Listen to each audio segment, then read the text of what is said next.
We are each a bay of consciousness opening to the great sea of the universal mind. This sea includes the entire all, as every mind is but an individualized expression of the one mind. In the same way that all oceans are united by the nature of water, so too is every mind united by the nature of mind. We are all a part of the collective mind through our individual personal mind. Consider that the individual mind is a subjective context which measures reality according to the sensory perceptions.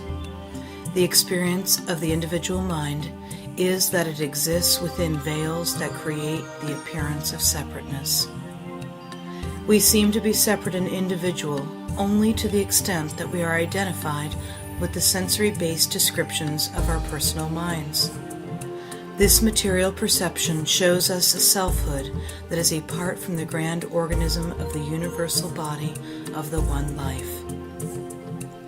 As a holograph of wholeness, it is within each and every one of us to actualize a quality of perception that extends beyond the boundaries of isolated selfhood, that we may ultimately see with a vision that liberates us from the appearance of form and its limitations. Free from the forms that clothe our selfhood in the specifics of personality, memory, identity, and desire, there is an experience of self as that which is a nameless, formless livingness. It is this presence that is the animating agent of all expressions of life. It is the life force of the animals, plants, and even the mystical glue that holds together the atoms that give structure to forms.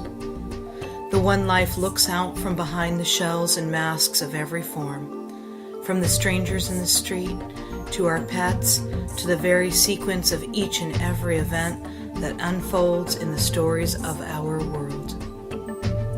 This selfhood is the source essence of all life, the intelligence that guides its perfect law and the experiencer of every perception we hold. Each of its individualized expressions play a particular role in the unwinding of primal forces set in motion at the act of creation, when thought vibrated beingness into existence. Each individual unit of consciousness is a sacred holographic mirror of its origin and instinctively moves along the perfectly designed evolutionary pathways set in place by the structure of universal law. Universal law, by its own design, reveals its purpose, transforms meanings, and dissolves the attachments of the personal mind. The unified whole is seen in the nature of the law as the very life breath within the experiencer, and so the personal mind, its private thoughts and valued gifts, are seen as droplets of water in the great sea. In meditation, we take a purposeful action to surrender our tiny droplets of consciousness into the complete all, that we may become identified and vibratorily in tuned with the whole as our true identity.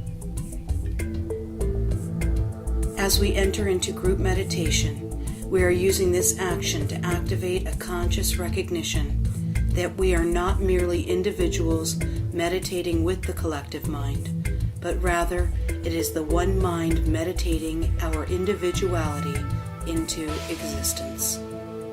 And in our communing together with the power of our collective intention, we accelerate this recognition because we are inviting it, joining our hearts and minds in the divine desire for universal awakening.